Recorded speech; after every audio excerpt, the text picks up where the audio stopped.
Mapagpalang gabi po sa ating lahat. Kunin po natin ang ating mga Biblia at basahin natin ang sulat ni Apostol Mateo, chapter 6, verse 15. Ganito po ang sinasabi, "Ngunit kung hindi ninyo pinapatawad ang inyong kapwa, hindi rin patatawarin ng inyong Ama ang inyong mga kasalanan." Tayo po ay tumayo at tayo manalangin. Diyos amang makapangyarihan sa lahat, maraming pong salamat sa patuloy na pangangalaga, pag-iingat, pagsama at pagtulong niyo po sa bawat isa sa amin. Maraming pong salamat, Panginoon, sapagkat patuloy mo pong pinatatawad ang aming mga pagkakasalang nagagawa sa iyo. Lalong-lalo na ko po, Panginoon, sa aming mga panalangin, Panginoon, kami nananalangin ng kapatawaran sa aming mga kasalanan. At sa aming verse ngayon pong gabing ito, tunay na mapatawad po rin namin, Panginoon, ang aming mga kapwa na nagkakasala sa amin. Diyos, ang mga kapangyarihan sa lahat, maging kaaya-aya at kalugod-lugod nawa sa iyo. Ang gagawin naming pananambahan sa iyo ngayon pong gabing ito.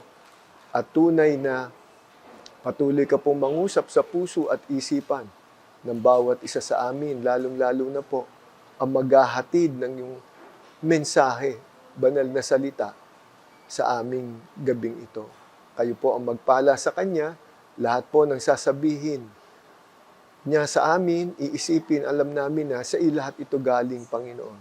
At kayo, Panginoon, ang patuloy na mangungusap, magtuturo ng yung mga banal na salita na magiging gabay namin at magiging aral namin at higit sa lahat aming susundin sa aming pamumuhay. Maraming pong salamat sa pakikinig at pagtugon niyo po sa aking mga panalangin. Sa pangalan ni Jesus, Amen.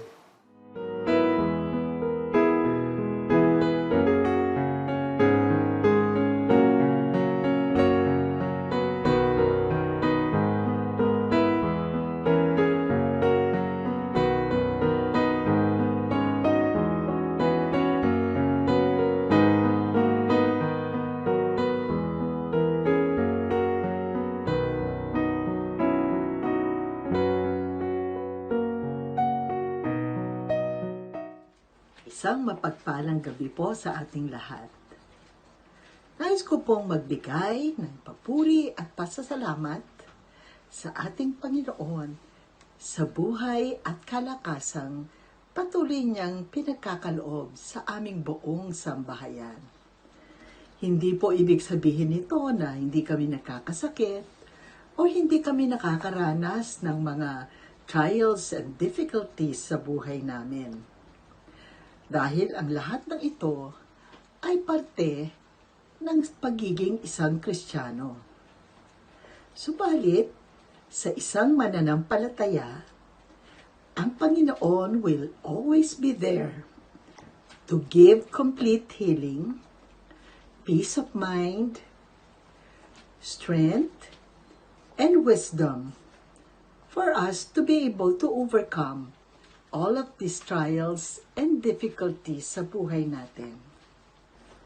Maituturing ko pong blessed ako dahil sa gitna ng pandemya ay nakaka-attend pa ako ng ating mga online worship services, online prayer meetings, online Bible studies, online Sunday school, pati na mga online fellowships. At ang magandang balita ay kahit bumalik na tayo sa face-to-face activities, ay pinagpatuloy pa rin ng Tipas Unida Church ang ating mga online activities. This is for the benefit ng ating mga members na seniors, mga may karamdaman, those who cannot travel to church, and who come from far away places. Panginoon, Salamat po for making this happen. Isa pang labis na pinagpapasalamat ko ay ang nangyari sa aking Yaya Delia Puentes Pina. Nakasama namin sa bahay for over 33 years. Sa walang sawang pananalangin ng ating mga kapatiran sa Tipas, ay nakaraos siya ng walang masyadong discomfort ng 6 na sessions ng chemotherapy para mapuksa ang kanyang endometrial cancer. Purihin po ang Panginoon. Sa June 18 ay nakaschedule siya sa kanyang PET scan na magsasabi kung meron pa siyang mga cancer cells sa katawan. Sa patuloy na pananalangin ng ating kapatiran sa Tipas Unida Church, naniniwala kami that Yaya Del will be given complete healing. Patuloy po tayong magbigay ng papuri at pasasalamat sa ating nag-iisang Diyos. At patuloy po tayong mag-aral ng kanyang banal na salita upang ang bawat isa sa atin ay magamit niya sa kanyang ubasan. Purihin po ang ating Panginoon.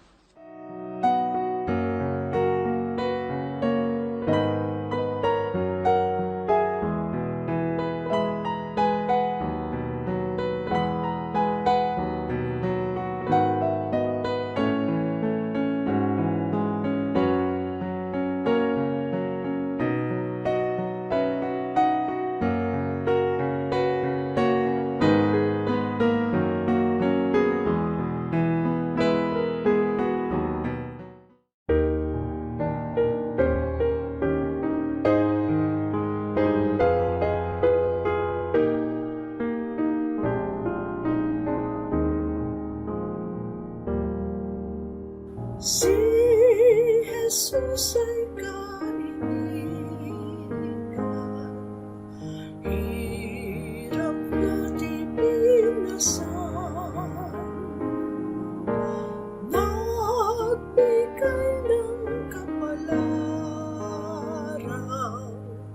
Diyos ay madalanginan. Gaano lumay at hirap ang ating dinadanas, pagkat di natin nilagak sa Diyos ang ating lahat. May tukso at kaguluhan, buhay ba'y tinitikman, tayo ay huwag mang lupay-pay sa Diyos nating isaysay. Si Kristo'y walang katulad, kabahagi sa hirap. Ang lahat nating bagabag sa dalangin ihayag.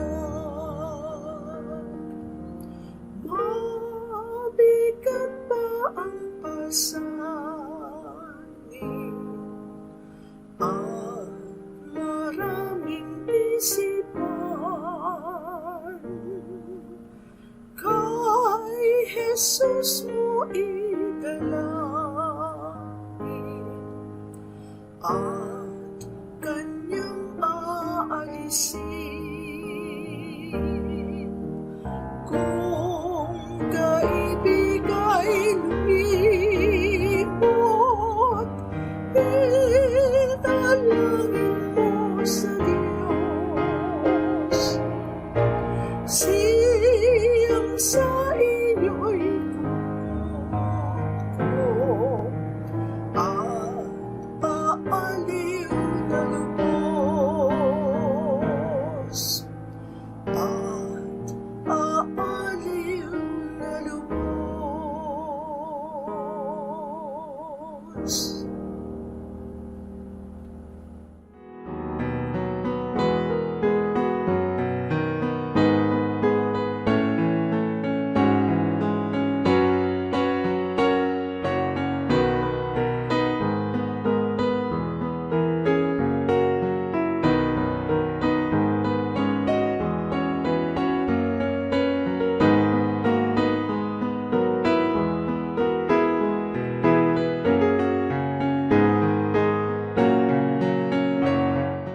Magandang gabi po, ang kapayapaan ng Panginoon ay sumaating lahat.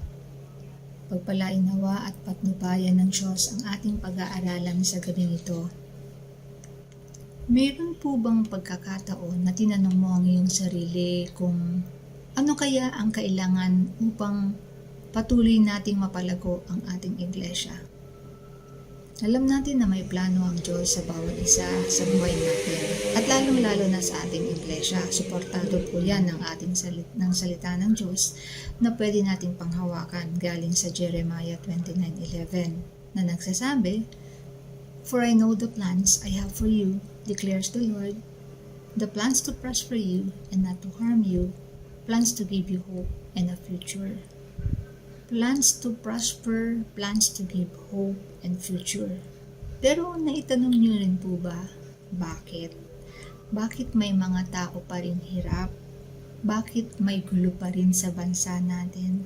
Bakit may matagal pa rin alitan sa mga pamilya? Bakit wala kang nakikitang mabilis na paglago sa iglesia? Sumasagi po ba sa isip niyo ang mga bagay nito? Habang pinaghahandaan ko po ang gabing ito, pumasok sa isip ko, sa mundong ito, there are two ways of living. Yung godly way of living at saka yung worldly, yung maka-Diyos at makamundo. There are two types of people, the wise and the foolish. And there are two phases in man's life, yung being young and being old.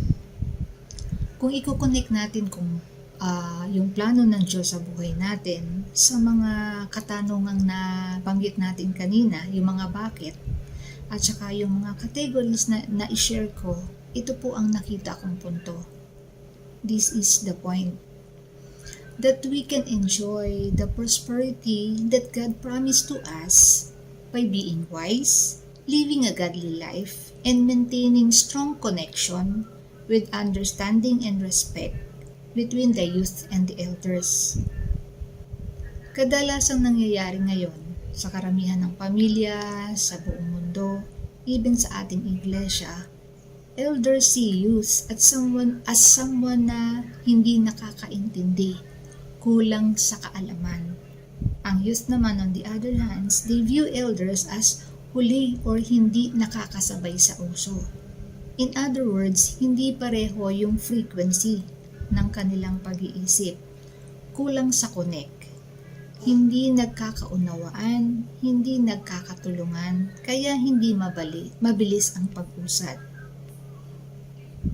Nakakalungkot kung ito ay magpapatuloy. Buti na lang, alam ng Diyos na ito ay mangyayari. Kaya noon pa man ay binigyan niya tayo ng kanyang mga salita na maaari nating pagbatayan kung paano natin malalampasan ang ganitong pagsubok. Kaya po sa gabing ito, ang ating tatalakayin ay manggagaling sa 1 Peter 5 verses 1-7. Hayaan niyo pong basahin ko. To the elders among you, I appeal as a fellow elder and a witness of Christ's sufferings, who also will share in the glory to be revealed. Be shepherds of God's flock that is under your care, watching over them not because you must, but because you are willing, as God wants you to be, not pursuing dishonest gain, but eager to serve, not lording it over those entrusted to you, but being examples to the flock. And when the chief shepherd appears, you will receive the crown of glory that will never fade away. In the same way, you who are younger, submit yourselves to your elders. All of you clothe yourselves with humility toward one another, because God opposes the proud, but shows favor to the humble. Humble yourselves therefore under God's mighty hand, that He may lift you up in due time. Cast all your anxiety on Him because He cares for you. Pagpalain po ang pagbasa ng salita ng Diyos. Maliwanag po na nabanggit dito ang dapat nating gawin as elders or as youth. Himayin po natin for better understanding. Sa atin pong kinalakhan, elders are those who are around 50 years old and up. Additionally, makikita natin sa Titus chapter 1 verse 6 and verses 8-9 kung ano ang expectation sa isang tao upang siya ay matawag na elder ng iglesia. Sabi po dyan sa verse 6, an elder must be blameless, faithful to his wife, a man whose children believe and are not open to the charge of being wild and disobedient. Sa verses 8 to 9 naman po, sinasabi dyan, he must be hospitable, one who loves what is good, who is self-controlled, upright, holy, and disciplined. He must hold firmly to the trustworthy message as it has been taught, so that he can encourage others by sound doctrine and refute those who opposed it. In other words, ang elder daw po, bukod sa kanyang edad, ay yung number 1, matatag ang pananampalataya. And number 2, he lives what he believes. Lest he cannot encourage nor he can refute. Sa dami ng taon na nabubuhay ang isang elder, definitely maraming kastigo ang naranasan at nalampasan, at dahil dito puno sila ng kaalaman. Para po siyang isang diamond, nagsimula sa batong madumi pero paulit-ulit na tinatapyasan hanggang sa lumabas ang tunay na kinang. Elders have gone through a lot of challenges, hardship, and learnings. Kaya naging wise sila. May kaalaman sila na maaari na nilang ibahagi sa mga nakababata sa kanila. Kaya tapatan po natin ito ng respeto. Pero bilang mga elders, malaki rin po ang pananagutan natin kung babalikan natin yung 1 Peter 5 verses 1 to 3. Ang sinasabi dyan, matatandang namumuno sa inyo, nananawagan ako bilang isa ring matandang pinuno ng iglesia na tulad ninyo bilang saksi sa mga paghihirap ni Kristo at sapagkat makakabahagi ako sa karangalang malapit ng ipahayag. So verse 2, pangalagaan ninyo ang kawan ng Diyos na ipinagkatiwala sa inyo. Gawin ninyo ito ng maluwag sa loob at hindi napipilitan lamang. Iyan ang nais ng Diyos. Gampanan ninyo ang inyong tungkulin. Hindi dahil sa kabayaran, kundi dahil gusto ninyong makapaglingkod. Hindi bilang Panginoon ng inyong nasasakupan, kundi maging halimbawa kayo sa kawan.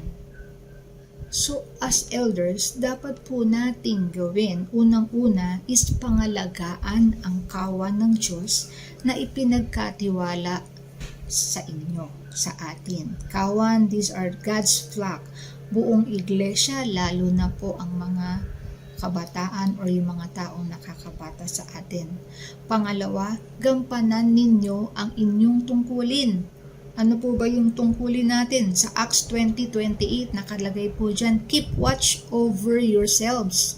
Yung sarili po natin, maging mapanuri po tayo sa ating sarili, sa ating ginagawa. And all the flock of which the Holy Spirit has made you overseers. Binasbasan po tayo, pinili po tayo, inatasan po tayo upang maging tagapag-alaga. Be shepherds of the church of God, which He bought with His own blood. Ibig sabihin po, napakahalaga ng kanyang iglesia at ito ay ipinagkakatiwala niya sa ating mga elders. Pangatlo po, maging halimbawa kayo sa kawan. Ang buhay natin ang dapat maging batayan or halimbawa ng mga nakakabata sa atin. At sa mga magulang, makikita natin sa Ephesians 6:4. Mga magulang, huwag niyong ibuyo sa paghihimaksik laban sa inyo ang inyong mga anak. Sa halip, palakihin ninyo sila ayon sa disiplina at aral ng Panginoon. Tayo po ang mangunang mamuhay ng tama at tapat. Gawin nating halimbawa ang ating pamumuhay upang ang ating ipinapangaral ay maiintindihan ng mga nakakabata sa atin so they can relate with what we are teaching. Ano po ang sinasabi dun sa 1 Peter 5:4? Meron po kasi itong parang reward. At pagparito ng pinmunong pastol ay tatanggap kayo ng maluwalhating koronang di kukupas kailanman. So bilang mga elders po, tayo ay inatasan upang alagaan ang paglago ng ating iglesia, pati na rin po ng mga nakababata sa atin na nasa iglesia natin. We do that by showing them through our life kung paano po tayo namumuhay. Pero hindi lang po sa mga elders ang tagubilin para magkaroon ng kaayusan at pag-unlad ang isang iglesia. Kasi po sa verse 5, nagsasabi diyan, at kayo namang mga kabataan, meron din kayong responsibility, meron din kayong dapat gawin. Pasakop kayo sa matatandang pinuno ng iglesia at kayong lahat ay magpakumbaba. Bakit? Sapagkat sinasalungat ng Diyos ang namapagmataas, ngunit pinagpapala niya ang mababang loob. Remember the days when you were just a child, so young, sa lahat ng ginagawa nyo, nagdidepend kayo sa mga magulang nyo. Same din sa church. There were people who invited you, tinuturuan kayo, nililid kayo, ginagabayan kayo. These are your parents and your elders. Kung anong sabihin nila before, dati, sumusunod kayo, sinusunod nyo. Now na malalaki na kayo, so independent, may trabaho, yung iba meron ng sariling pamilya, you can do things by yourself. Sometimes you do things better than your elders, which minsan leads you to take the elders for granted. Na kapag sila ay nagsasalita at nangangaral, you don't mind kasi naisip nyo, iba na now.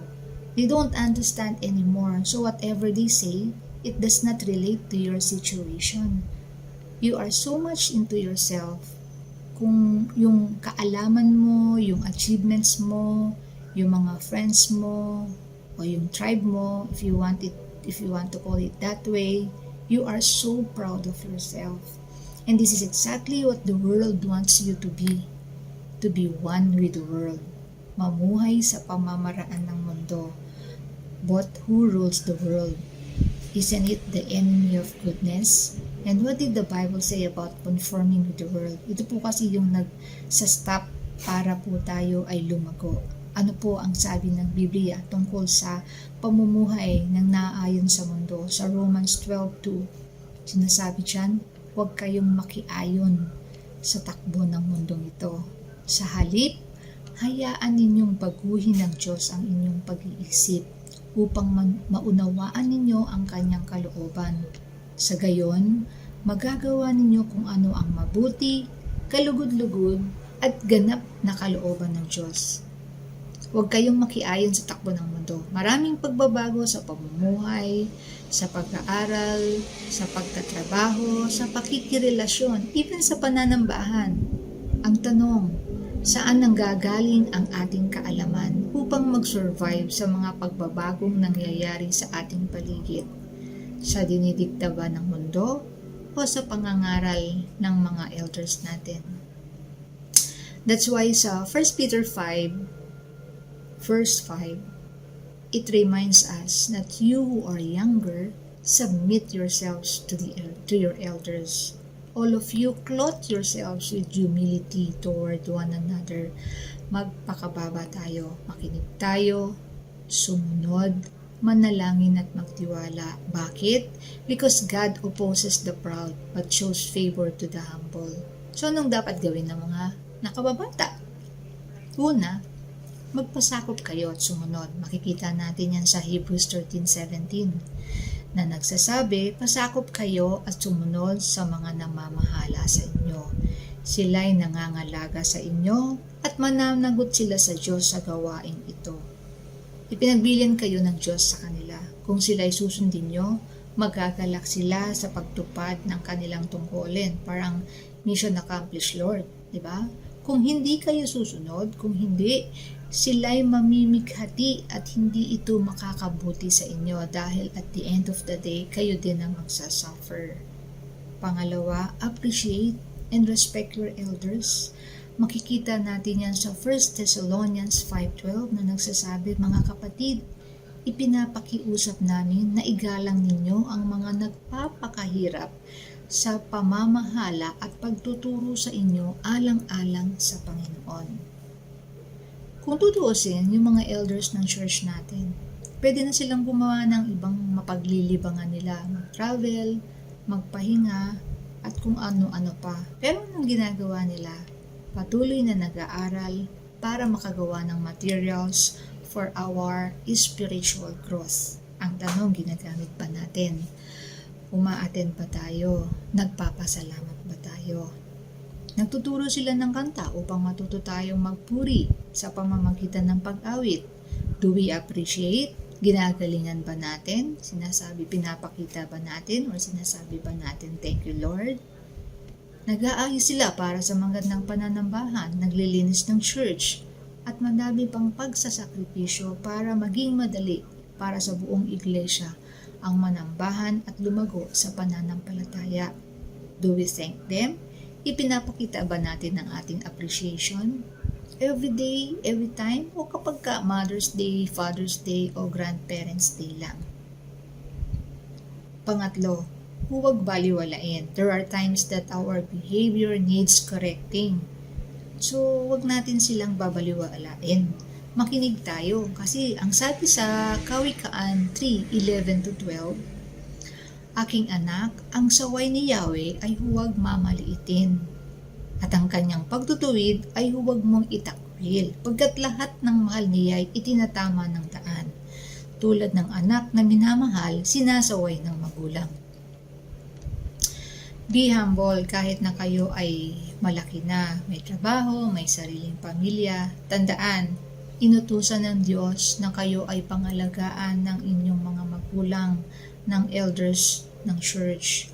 Kapag kayo ay sinusuway sa mali niyong ginagawa at sinasabihan ng dapat gawin, just listen, understand, and learn. Parents and elders do these things hindi para sa kanila, ngunit para sa inyo, sa kinabukasan nyo. Pang-apat, always be open for insights and wisdom. Makikita natin sa Proverbs 11:14. Where there is no guidance, the people fall. But in abundance of counselors, there is victory. Ang paghingi ng tulong at advice from the elders does not mean you are weak or you know nothing. It means you want to grow and you want them to share their wisdom with you. The growth of our church, in numbers and in faith, is very much connected to how we value our elders and our youth, and how each relate to one another. Therefore, para sa pagpatuloy na paglago ng pangkalahatan at lalong-lalo na sa pananampalataya ng ating iglesia at ng mga pamilya na nasasakupan nito, patuloy po nating pagbulay-bulayan ang mga salita ng Diyos. Lalong-lalo na yung makikita sa 1 Peter 2:17 na nagsasabing, igalang ninyo ang lahat ng tao, elder man yan or youth, at mahalin ang mga kapatid kay Kristo. Mamuhay kayo ng may takot sa Diyos. Iniiwan ko po yung verse ng galing sa 1 Peter 5:6-7 na nagsasabi, kaya nga, pasakop kayo sa kapangyarihan ng Diyos at dadakilain niya kayo pagdating ng takdang panahon.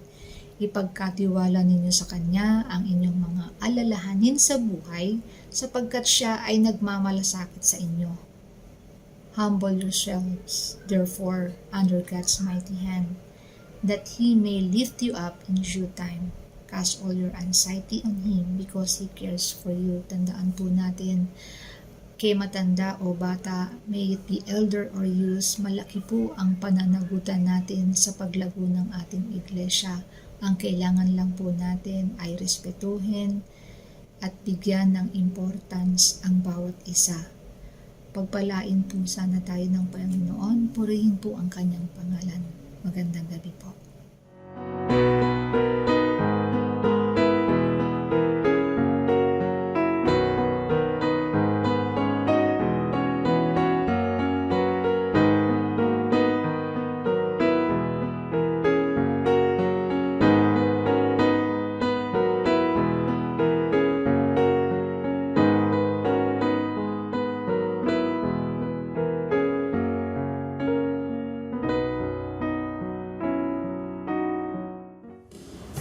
Sa magandang gabi po sa ating lahat. Sama-sama po tayo umawi at magpuri sa ating Panginoon.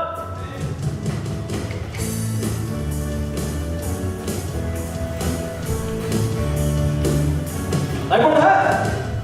I'm trading my sorrows. I'm trading my shame. I'm laying them down for the joy of the Lord. I'm trading my sickness. I'm trading my pain. I'm laying them down for the joy of the Lord. We say yes, Lord, yes, Lord, yes, yes, Lord.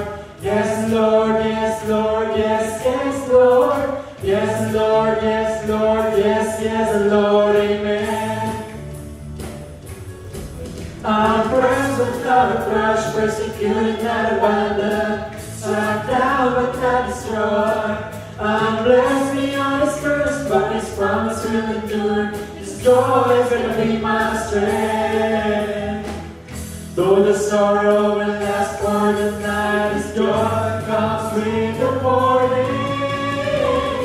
I'm trading my sorrows, I'm trading my shame, I'm laying them down for the joy of the Lord. I'm trading my sickness, I'm trading my pain, I'm laying them down for the joy of the Lord. We say yes, Lord. We say yes, Lord, yes, Lord, yes, yes, Lord. Yes, Lord, yes, Lord, yes, yes, Lord. Yes, Lord, yes, Lord, yes, yes, Lord, amen. We say yes, Lord, yes, Lord, yes, yes, Lord. Yes, Lord, yes, Lord, yes, yes, Lord. Yes, Lord, yes, Lord, yes, yes, Lord, amen. Ooh, la la la la la la la la. La la la la la la la la. La la la la la la la la. Ooh, la la la la la la la la. La la la la la la la la.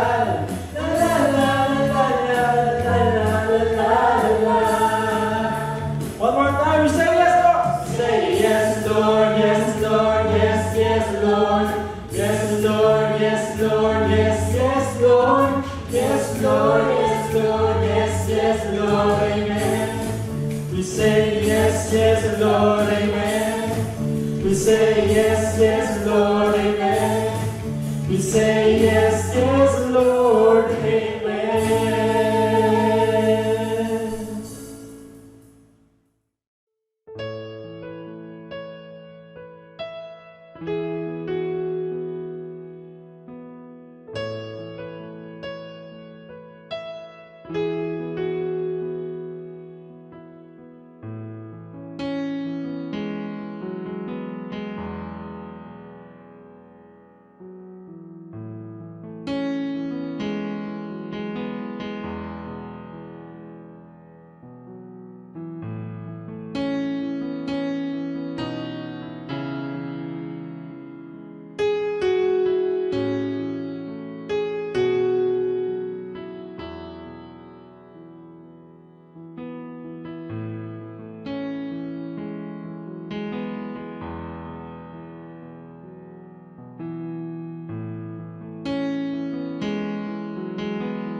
Ating pong basahin mula sa Isayas 40:31.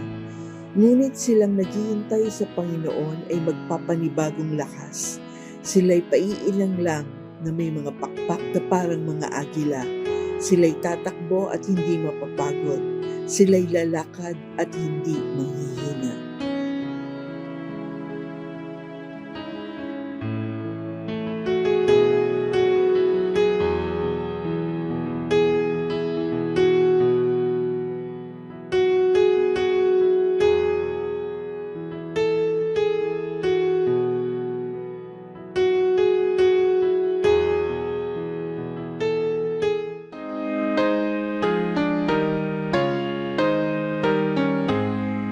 Ang Ama'y papurihan,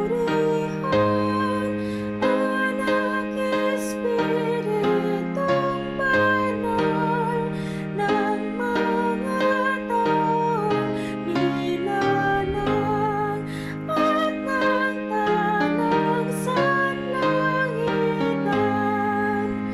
Amen.